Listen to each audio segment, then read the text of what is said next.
अस्सलाम वालेकुम नाज़रीन, मैं हूं मंसूर अली खान और आप देख रहे हैं मेरे सवाल। नाज़रीन, इलेक्शन 2023 के पहले मरहले का ऐलान हो गया। पंजाब में इलेक्शन की तारीख मिल गई है और खैबर पख्तूनख्वा में जल्द ही ये तारीख मिल जाएगी। अब देखना यह है कि इलेक्शन अपने शेड्यूल के मुताबिक हो जाएंगे या कोई गैर मुतवक्के सूरत हाल सामने आ सकती है। आज सदर आरिफ अलवी ने पंजाब में 30 अप्रैल को इलेक्शन कराने की तारीख दे दी। इससे पहले इलेक्शन कमीशन ने सदर मुमलिकत को अपने खत में तजवीज़ दी थी कि 30 अप्रैल से 7 मई तक किसी रोज़ भी इलेक्शन कराए जा सकते हैं, जिस पर सदर ने 30 अप्रैल की तारीख दे दी। इलेक्शन कमीशन ने गवर्नर खैबर पख्तूनख्वा को भी लिख दिया है कि इलेक्शन कमीशन सुप्रीम कोर्ट के फैसले की रोशनी में उनके जवाब का मुंतज़िर है। उनके जवाब के बाद खैबर पख्तूनख्वा असेंबली के इलेक्शन की तारीख का भी फैसला हो जाएगा। मेरे कप्तान के शोला बयान तर्जुमान फवाद चौधरी ने ट्वीट कर दिया है कि कल इलेक्शन मुहिम के आगाज के बाद मेरे कप्तान दोनों सूबों में जलसों का सिलसिला शुरू कर देंगे। इलेक्शन कमीशन के इकदाम के बाद इंतखाबात के हवाले से मुल्क में बेयकीनी की कैफियत तो ख़त्म होती नजर आ रही है।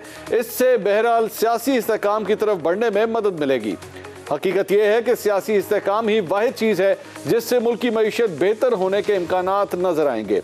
अगर मुल्क में सियासी इस्तेहकाम ना हो तो मईशत किसी के काबू में नहीं आ सकती। ये अब मेरे कप्तान के हाथ में है कि अगर वो अपने लहजे और अल्फाज से नफरत का इजहार कम कर दें तो सियासी माहौल में बेहतरी आएगी। नाज़रीन, सियासी हवाले से आज का दिन गर्मा गर्म रहा। मुल्क में इलेक्शन का माहौल तो बन रहा है, लेकिन ऑडियो लीक्स का सिलसिला उसी रफ्तार से जारी है। आज फवाद चौधरी और उनके भाई फैसल चौधरी की एक मुबैना ऑडियो लीक हुई, जिसमें आला अदलिया के 2 जजों का राब्ता कराने की बात हो रही है। मुबैना ऑडियो में फवाद चौधरी एक जज साहब के बारे में कह रहे हैं कि उनके लिए पूरा ट्रक खड़ा है। जो लोग कराची के कारोबारी लोगों की मखसूस जबान से वाकिफ हैं, वो पेटी, खोखा और ट्रक की इस्लाहात से बखूबी वाकिफ हैं। फवाद चौधरी ने इस ऑडियो को जाली करार दे दिया, लेकिन मसला यह है कि इस ऑडियो में किसी सियासतदान का नहीं बल्कि आला अदलिया के 2 मुअज़्ज़ज़ जजों का तस्करा है। इसलिए तहकीकात करानी जरूरी है। नाज़रीन, मुस्लिम लीग नून की चीफ ऑर्गेनाइजर मरियम नवाज ने आज गुजरावाला में वर्कर्स कन्वेंशन किया और मेरे कप्तान पर लफ्जी गोलाबारी जारी रखी। दूसरी तरफ आज डॉक्टर्स ने मेरे कप्तान को इलेक्शन मुहिम के लिए ग्रीन सिग्नल दे दिया और मेरे कप्तान ने सहाफ़ियों से बातचीत में सियासी मुखालिफिन से ज्यादा तस्करा इस्टेब्लिशमेंट का किया। उन्होंने अपनी तोपों का रुख जनरल बाजवा की तरफ करते हुए उनके कोर्ट मार्शल का मुतालबा कर दिया। मेरे कप्तान ने साबिक आर्मी चीफ पर हमलों के बाद मौजूदा आर्मी चीफ से गिला भी किया कि वो मेरे कप्तान को अपना दुश्मन क्यों समझते हैं। नाज़रीन, मेरे कप्तान की गुफ्तगू, फवाद चौधरी ऑडियो और पंजाब में इलेक्शन की तारीख सामने आ जाने के बाद मेरे 7 सवाल हैं। सवाल नंबर 1, मेरे कप्तान ने आर्मी चीफ से शिकवा किया है कि वो मेरे कप्तान से बात करने को तैयार नहीं।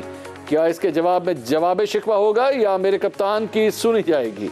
सवाल नंबर 2, मरियम नवाज ने आज गुजरांवाला में वर्कर्स कन्वेंशन से खिताब किया। क्या मरियम नवाज के वर्कर्स कन्वेंशन मेरे कप्तान के तूफानी जलसों का मुकाबला कर पाएंगे? सवाल नंबर 3, सुप्रीम कोर्ट के हुक्म पर इंतखाबात का अमल तो शुरू होने को है, लेकिन मुल्क में मरदमशुमारी भी हो रही है। क्या पंजाब और खैबर पख्तूनख्वा में नई मरदमशुमारी के मुताबिक इलेक्शन हो सकेंगे? सवाल नंबर 4, कुछ लोग हुकूमत पर यह इल्ज़ाम लगा रहे हैं कि इलेक्शन मुल्तवी करना चूंकि पीडीएम की मजबूरी है और इस इल्तवा का मुआशी जवाब पैदा करने के लिए डिफॉल्ट जरूरी है। इस इल्ज़ाम में किस हद तक सदाकत है? सवाल नंबर 5, पंजाब में इलेक्शन की तारीख सामने आने के बाद क्या नवाज शरीफ वतन वापसी का फैसला करेंगे? सवाल नंबर 6, आज शरीफ खानदान के करीब समझे जाने वाले अताउल हक कासमी ने अपने कॉलम में तजवीज़ दी है कि नवाज शरीफ वापस ना आए, बल्कि मरियम नवाज और शाहिद खाकान अब्बासी मिलकर नवाज शरीफ का खिलाफ पुर करें। क्या मरियम और शाहिद खाकान मिलकर नवाज शरीफ का खिलाफ पुर कर सकते हैं? सवाल नंबर 7, आज मेरे कप्तान के वकील बाबर अवान ने प्रेस कॉन्फ्रेंस में अदालतों से मुतालबा किया कि मेरे कप्तान को वीडियो लिंक के जरिए पेशी की इजाजत दी जाए, क्योंकि उनकी जान को खतरा है। दूसरी तरफ फवाद चौधरी ट्वीट कर रहे हैं कि मेरे कप्तान जल्द ही जलसों का शेड्यूल जारी करेंगे। अदालत जाने से मेरे कप्तान को जान का खतरा है, तो क्या जलसों से मेरे कप्तान को जान का खतरा नहीं होगा? इन तमाम सवालों के जवाब ढूंढने की कोशिश करते हैं। आज मौजूद है मुस्लिम लीग नून से मियां जावेद लतीफ़ साहब और सीनियर तज्जियाकार अतर काज़मी साहब भी हमें ज्वाइन कर रहे हैं। और प्रोग्राम के अगले सेगमेंट में हम बात करेंगे फरा गुज्जर के हवाले से भी जिनके हवाले से कुछ नए इंकशाफात सामने आए हैं, और उनके जो शौहर हैं एहसन जमील गुज्जर, वो भी हमें ज्वाइन करेंगे। लेकिन सबसे पहले जो मेरे सवालात हैं इसके ऊपर बात करते हैं। मियां जावेद लतीफ़ साहब, बहुत कोशिश की गई हुकूमत की जानिब से, आपके गवर्नर्स की जानिब से, कि डेट ना दी जाए। बेला आखिर सुप्रीम कोर्ट ने मजबूर किया और बेला आखिर आज इलेक्शन कमीशन ने डेट भेजी सदर को, और सदर ने मेरे ख्याल में 1 घंटे के अंदर अंदर ही जो है फाइनल कर लिया और 30 अप्रैल की डेट आ गई है। आपको लगता नहीं प्लान फेल हो गया हुकूमत का? नहीं, हुकूमत का प्लान फेल हुआ है या नहीं, मगर रियासत बचाने वालों का शायद प्लान जो है वो ख़तरे में पड़ गया है। वो इस तरह कि आप देखें कि आज पाकिस्तान के जो हालात हैं, क्या वो मुतहम्मल हैं कि बार बार इलेक्शन हों? मगर हम मुतहम्मल हैं इलेक्शन लड़ने के, हम इलेक्शन में जा रहे हैं, मगर क्या आप लेवल प्लेइंग फील्ड सबको आप देंगे? क्या आप से सवाल कौम ये करेगी नहीं कि एक बंदा तोशा खाना, foreign funding case, ring road, आटा स्कैंडल, चीनी स्कैंडल, जो अपनी बेटी के स्कैंडल में, इस सब में जो मुलव्वस है, क्या वो बंदा जो है वो तारीख़ों पर तारीखें लेता रहेगा? और जिसकी चीज़ें साबित हो गई कि वो बंदा बेगुनाह है, क्या उसको बेगुनाह करार नहीं दिया जाएगा? और दूसरा, आपने एक बात की कि आज उसने एक इमरान खान ने बात कही है कि जनरल बाजवा का कोर्ट मार्शल होना चाहिए। तो मंसूर अली खान जनरल बाजवा का ही क्यों, जनरल फैज़ का क्यों नहीं साथ? और जस्टिस साकिब निसार का एहतसाब क्यों नहीं? जस्टिस आसफ सईद खोसा का एहतसाब क्यों नहीं? क्या वो इसको सहूलतकारी आज भी फ्राहम कर रहे हैं, इसलिए उनका एहतसाब ज़रूरी नहीं है? मगर उनको एक बयानिया बनाने के लिए वो जनरल जो बाजवा हैं उनकी ज़रूरत है, लिहाजा उस पर वो बात कर रहे हैं। बाकी लोगों पे भी बात करें, मैं तो इसका हक में भी हूँ कि उसका कोर्ट मार्शल होना चाहिए जनरल बाजवा का, मगर मैं इससे पीछे नहीं हट सकता कि अगर कोर्ट मार्शल जनरल बाजवा का हो तो जनरल फैज़ पीछे रह जाएं। क्यों रह जाएं भाई? ठीक है, ठीक है, मुझे इजाज़त दीजिएगा। अतर काज़मी साहब, ये जो गुफ्तगू मियाँ साहब ये फरमा रहे हैं, जाहिर बात है इलेक्शंस की डेट का तो अब ऐलान हो गया है। मुस्लिम लीग नून ये कहती है कि हम डेट्स के लिए, हम इन इलेक्शंस के लिए तैयार हैं। लेकिन इमरान खान साहब ने आज जो सीनियर सहाफ़ियों से गुफ्तगू की है, गिले शिकवे अभी भी जारी हैं। वो ये कह रहे हैं कि जनाब मुझे लगता है कि मौजूदा आर्मी चीफ मुझसे नाराज़ हैं। साबिक आर्मी चीफ के बारे में कहते हैं जनाब उनका कोर्ट मार्शल होना चाहिए। और मियाँ जावेद लतीफ़ साहब जिस तरह कह रहे थे कि जनरल बाजवा का जिक्र करते हैं लेकिन जनरल फैज़ का जिक्र नहीं करते, उनसे कोई गिले शिकवे नहीं है। देखिए, पहली बात यह है कि खान साहब की आज रिपोर्टर्स से मुलाकात हुई और उसके अंदर वाइड रेंजिंग डिस्कशन हुई, और उसमें खान साहब से ये पूछा गया कि पनिशमेंट से क्यों नहीं बात करते, तो उन्होंने कहा कि मुझे तो किसी से कोई मसला नहीं है, जो भी मुझसे बात करना चाहे मैं तैयार हूं। तो ये इस कॉन्टेक्स्ट के अंदर बात हुई है। खान साहब ने आके कोई बयान नहीं दिया कि जी मैं उनसे बात करना चाह रहा हूं, वो मुझसे बात नहीं कर रहे। उनसे क्वेश्चन किया गया था, उसके जवाब में उन्होंने ये जवाब दिया।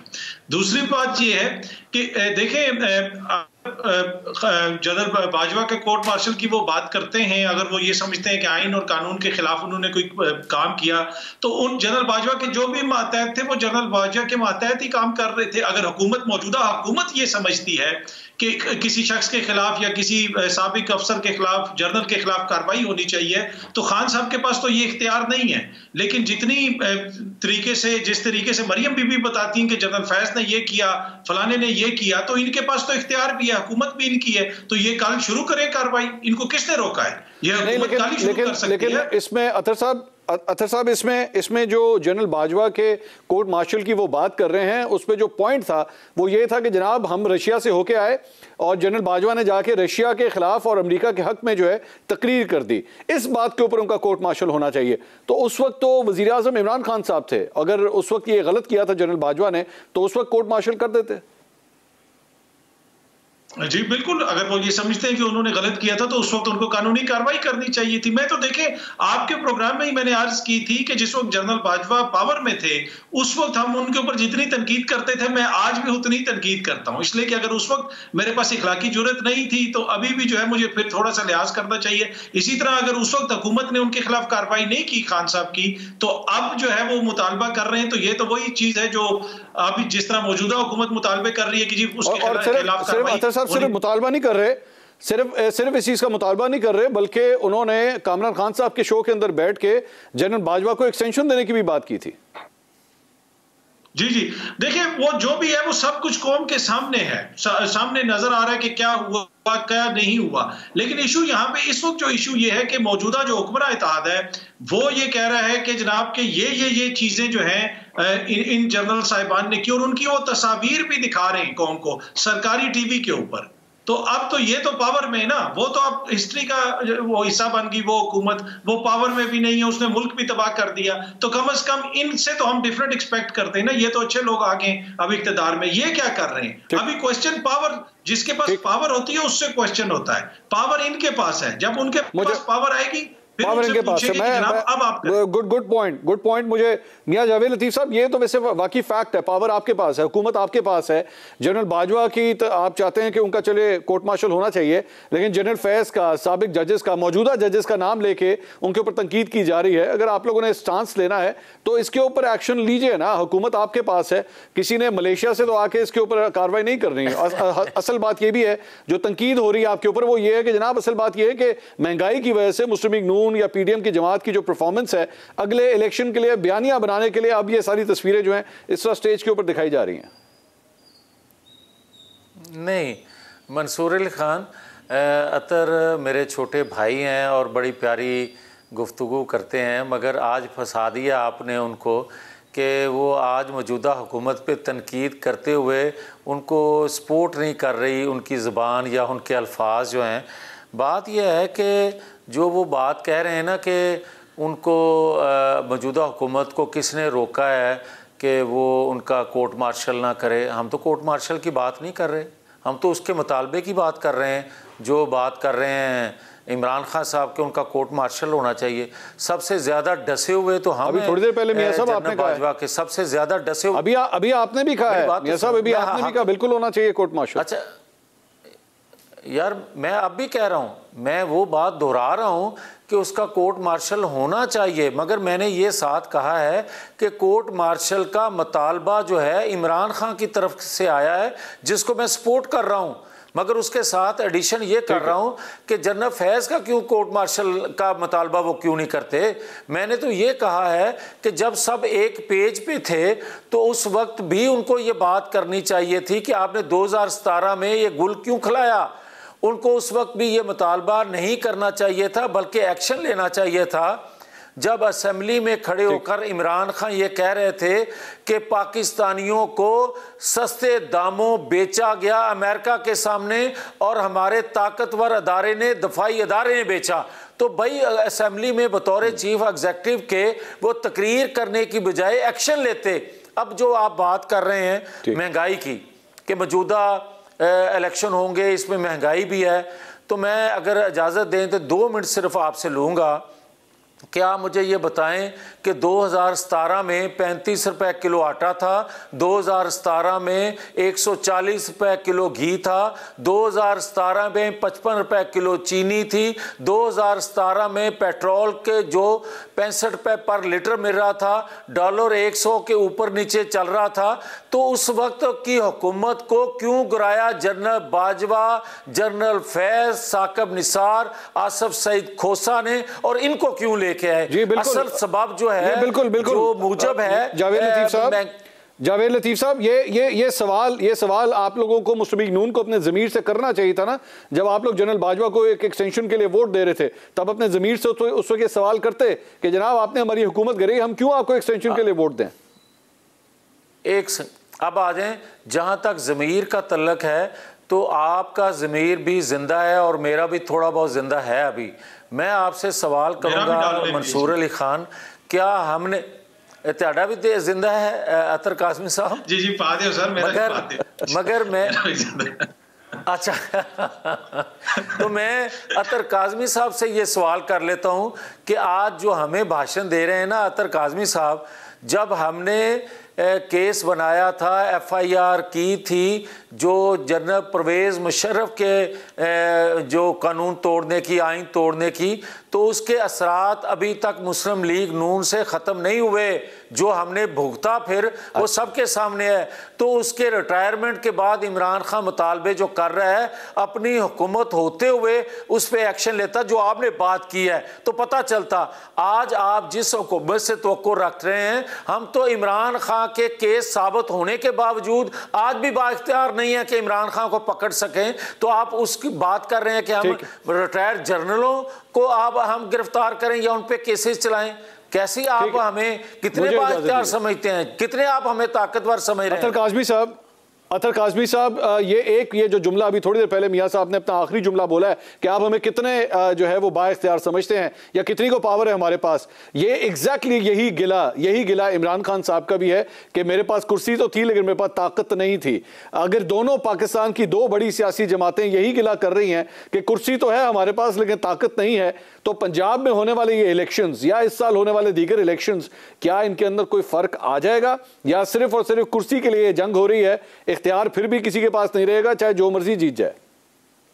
देखिए, इख्तियार आपको लेना पड़ता है। हमने इनके हवाले कर दिया ना, करोड़ों वोट इनको भी पड़ते हैं, मियां साहब की जमात को भी पड़ते हैं, खान साहब को भी पड़ते हैं, पीपल्स पार्टी को और दीगर जमातों को भी। अवाम ने तो इनको इख्तियार दे दिया, इख्तियार इन्होंने लेना है। और मैं ये जेन्युइनली ये समझता हूं कि पहली दफा इस वक्त हम उस दोराहे पे खड़े हैं जहां पे अवाम चीजों को लीड कर सकती हैं, अवाम के वोट से फर्क पड़ सकता है, उस तरह आप चीजों को मैनिपुलेट नहीं कर सकते। हाँ, वक्ती तौर पे हो सकता है मियां साहब की जमात को इससे नुकसान हो, लेकिन अगर ये सिस्टम एक डेवलप हो जाता है कि जहां पे अवाम के वोट से हुकूमतें गिरती हैं, आती हैं, जाती हैं, तो मेरे ख्याल में ओवरऑल उससे जमहूरियत का फायदा होगा और सबको फायदा होगा। बाकी बात यह है कि ये सिर्फ मियां साहब की जमात की हुकूमत नहीं है, ये 13-14 जमातों की हुकूमत है और इनका तो गिला और शिकवा और नैरेटिव ये था कि वो खटपुतली है, उसको कोई और ला रहा है। अगर इनके पास भी पावर नहीं है तो फिर इनको हुकूमत छोड़ देनी चाहिए, फिर तो कोई इखलाकी जवाज नहीं है इनके पास हुकूमत में रहने का।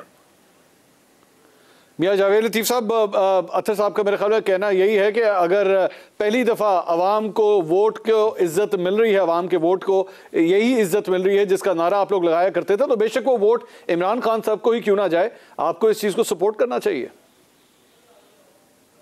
यार मेरी बात सुने, अगर कोई मुझे ये भाषण दे ना कि आइन कानून की बालादस्ती के लिए आपको खामोशी इख्तियार करना चाहिए, तो मुझे इससे ज़्यादा बड़ी गाली कोई और दे नहीं सकता। जिन लोगों ने आइन कानून की बालादस्ती के लिए अपना सब कुछ कुर्बान कर दिया, वो क्या वो आइन कानून पर इत्माद नहीं करेंगे या आइन कानून को मजबूत नहीं करेंगे या उस पर अमल क्यों नहीं करेंगे? मगर क्या आज भी 7-8 माह में आपको आइन कानून की बालादस्ती नज़र आई है?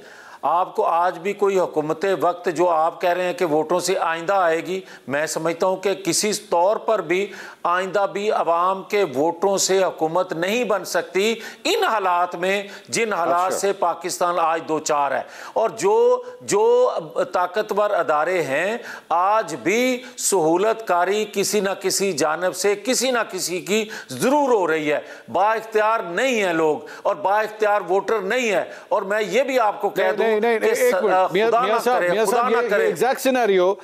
मियां साहब ये एग्जैक्ट सिनेरियो 2018 के हवाले से आपने जब पहले बात की, आपने उस वक्त के जो आर्मी चीफ थे उनके ऊपर इल्जाम लगाया, आपने बाद में बनने वाले जो DGIS थे उनके ऊपर इल्जाम लगाया। आप इन्हीं इल्जाम को दोबारा दोहरा रहे हैं, लेकिन आज जो मौजूदा आर्मी चीफ हैं, जो मौजूदा DGIS हैं, जहां तक मेरी मालूमात है इमरान खान साहब से दूरियां उनकी काफी हैं और आप लोगों के साथ तो कुर्बत काफी है, इसके बावजूद आप ये इल्जाम लगा रहे हैं इदारे के ऊपर। लेकिन मंसूर अली खान, बदकिस्मती है कि आप समझते होते भी बात किसी और जानब लेकर जा रहे हैं। मैं जो आपको कह रहा हूं कि मुझे उन लोगों पे कोई शक्को शुबा नहीं है और ना ही आज किसी और जमात की लीडरशिप को है, यहाँ तक कि इमरान खान को भी नहीं है, मगर वो आदत से मजबूर होके ये बात कर रहे हैं अपने लोगों को सेफ करने के लिए।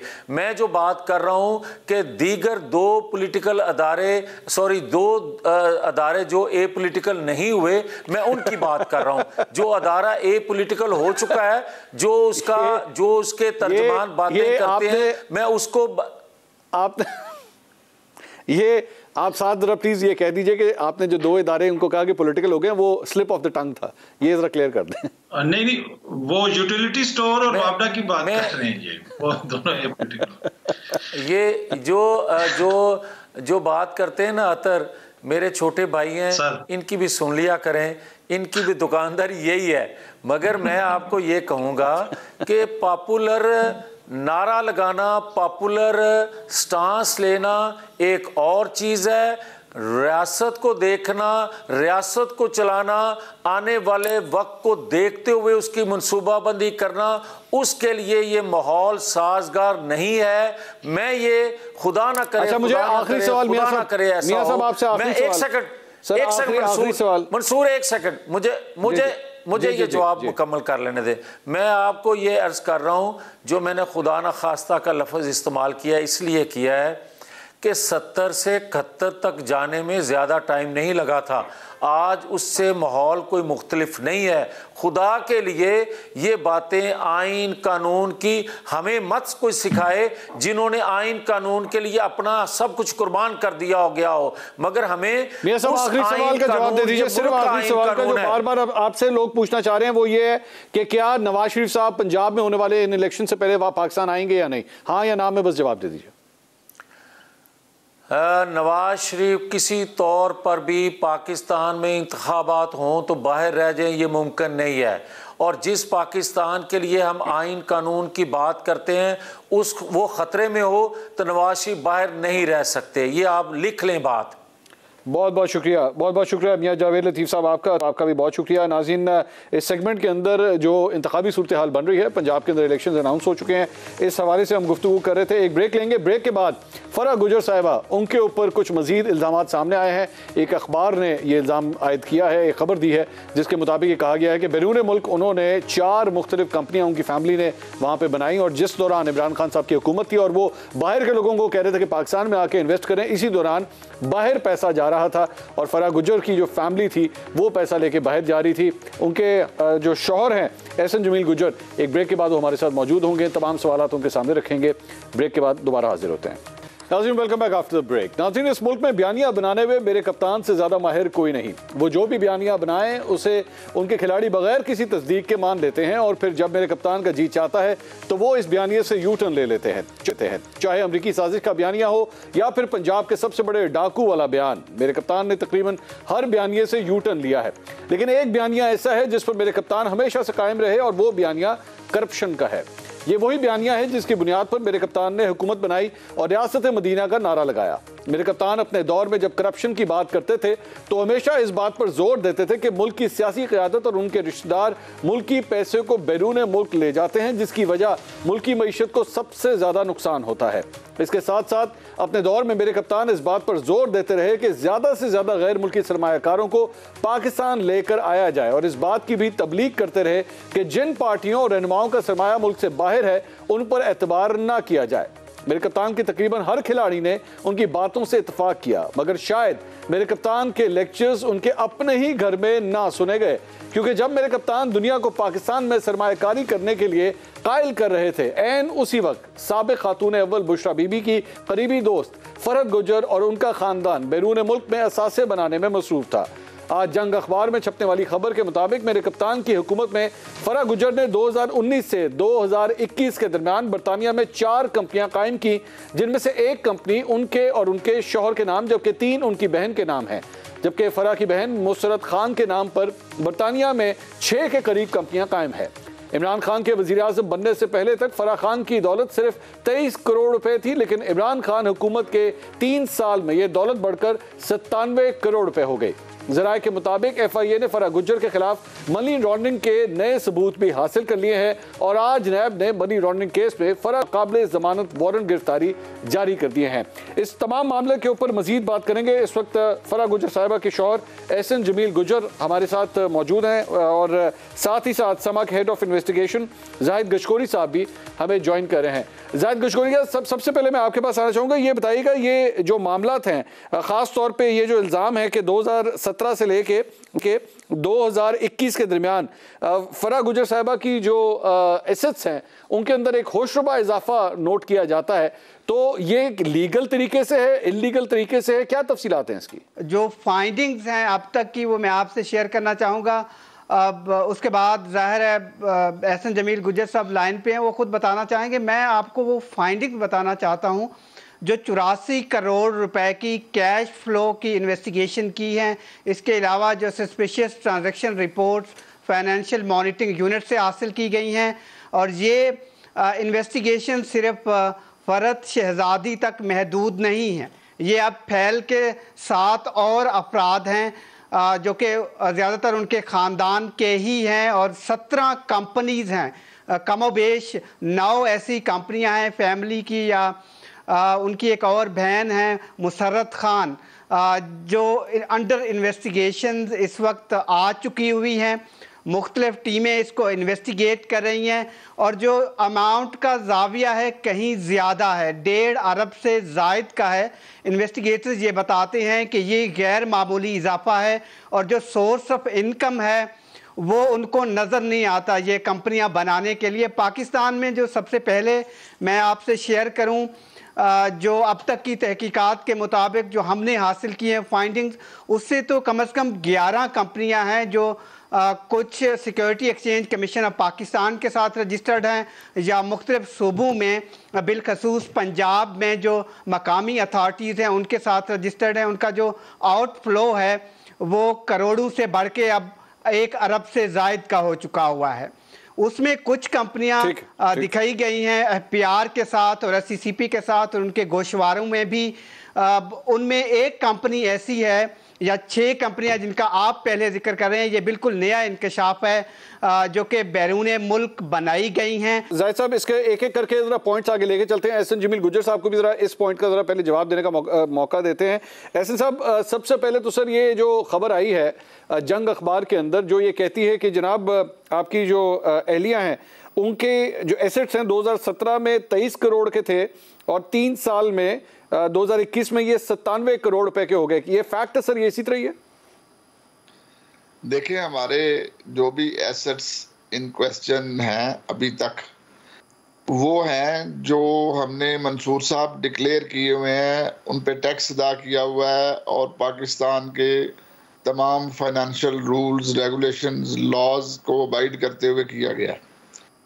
आज तक 1 साल हो गया नैब को तहकीकात करते हुए, एफबीआर भी तहकीकात कर रही है, एफआईए भी इन जंप हो गई। आज तक ये कोई 1 रुपए का कोई हमारे एसेट ऐसा नहीं निकाल सके जो खुद हमने एफबीआर में डिक्लेयर ना किया हो। बात डिक्लेरेशन की नहीं है सर, बात यह है कि 2017 में क्या ये मालियत 23 करोड़ थी, और उसके बाद 2021 में क्या ये मालियत 97 करोड़ हो गई?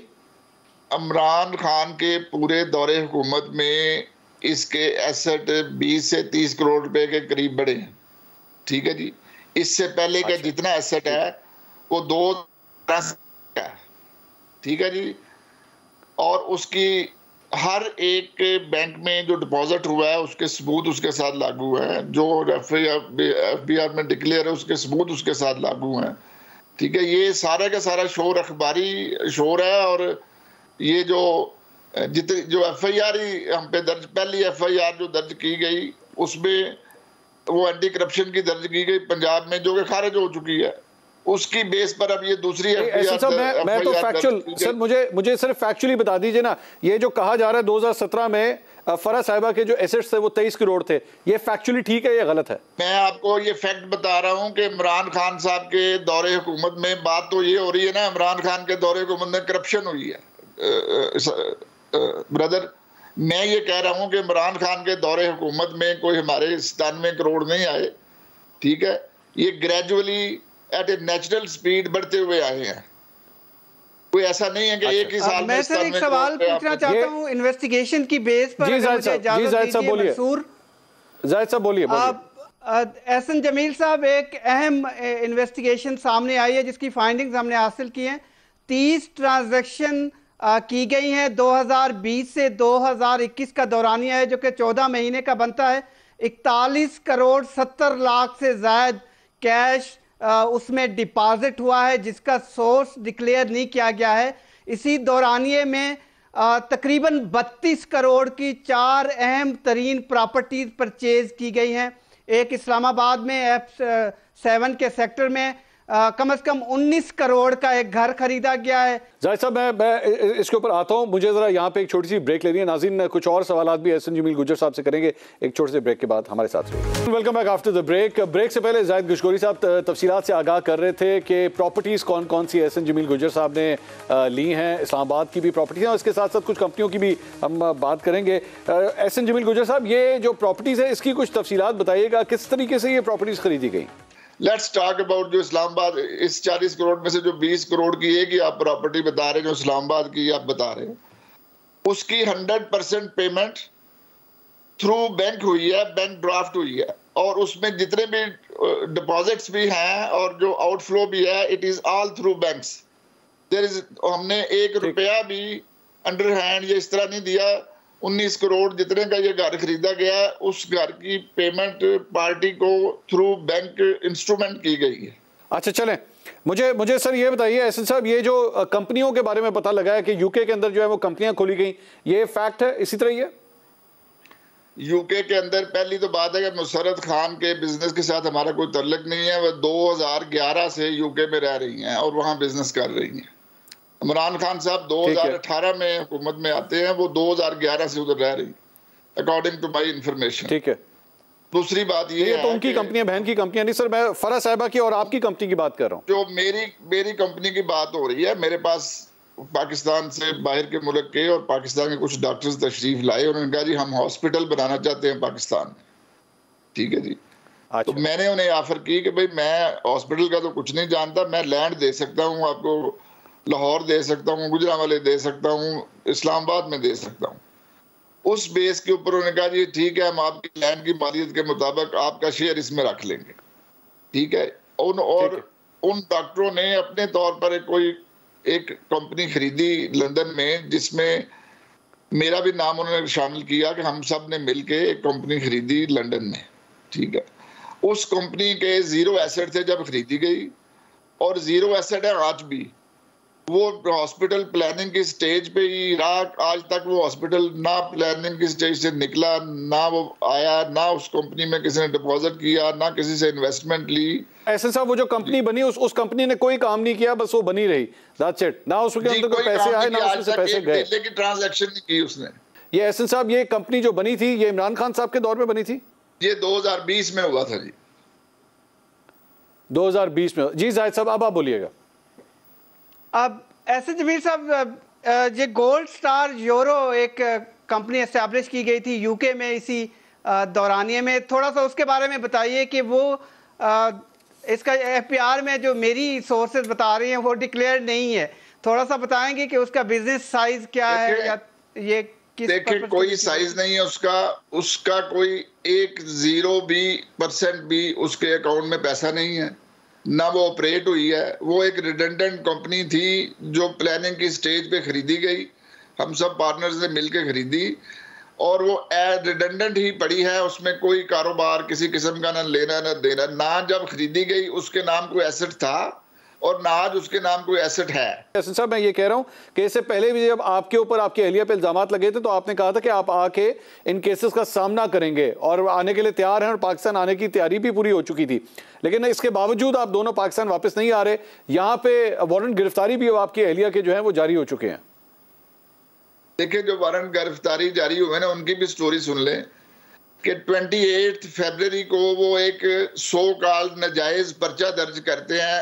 उस केस की बेस पर जो ऑलरेडी लोकल मजिस्ट्रेट और हाई कोर्ट में से खारिज हो चुका हुआ है, उस पर्चे को बुनियाद बना के उन्होंने 28 को पर्चा दर्ज किया। एंटी करप्शन पंजाब के हिस्ट्री पर उन्होंने FIA में पर्चा दर्ज किया। 1 तारीख को वो वारंट गिरफ्तारी लेने चले गए और मजिस्ट्रेट साहब ने 3 तारीख को वारंट गिरफ्तारी जारी कर दी। आप कोई प्रेसिडेंट बताएं पाकिस्तान में कोई एक भी केस ऐसा हो जिसमें पर्चा होने के नेक्स्ट डे वारंट गिरफ्तारी जारी हुए हों। तो सर आप इन्वेस्टिगेशन में कोऑपरेशन नहीं करेंगे तो फिर वारंट ही जारी होगा सर? नहीं, देखे ना, किसी पर्चा दर्ज करने के बाद किसी को थाने आने तक का तो टाइम देते हैं। पहली 28 को इन्होंने टाइम नहीं मिला आपको। अब आप पाकिस्तान वापस आने के लिए तैयार हैं सर? सारा रिकॉर्ड लेके इनके दफ्तर में पेश हुए हैं। आप पाकिस्तान आने के लिए तैयार हैं? पाकिस्तान की जो अदालतें हैं और पाकिस्तान के जो अदारे हैं, जब वो इंसाफ के मुताबिक काम करना शुरू करेंगे तो हम आने के लिए तैयार हैं। बहुत बहुत शुक्रिया एहसन जमील गुज्जर साहब, जाहिद बिश्कोरी साहब। एहसन जमील गुज्जर साहब ने भी गालिबन वही बात की है जो हम अपने पहले सेगमेंट में बात कर रहे थे, और मियां जावेद लतीफ़ साहब के भी कुछ ऐसे गिले शिकवे थे कि इंसाफ नहीं मिल रहा, जिसकी वजह से शायद नवाज शरीफ साहब भी अभी तक वापस नहीं आ रहे, और इसीलिए एहसन जमील गुज्जर साहब भी शायद वापस नहीं आ रहे। कल आपसे दोबारा मुलाकात होगी। अल्लाह हाफिज़।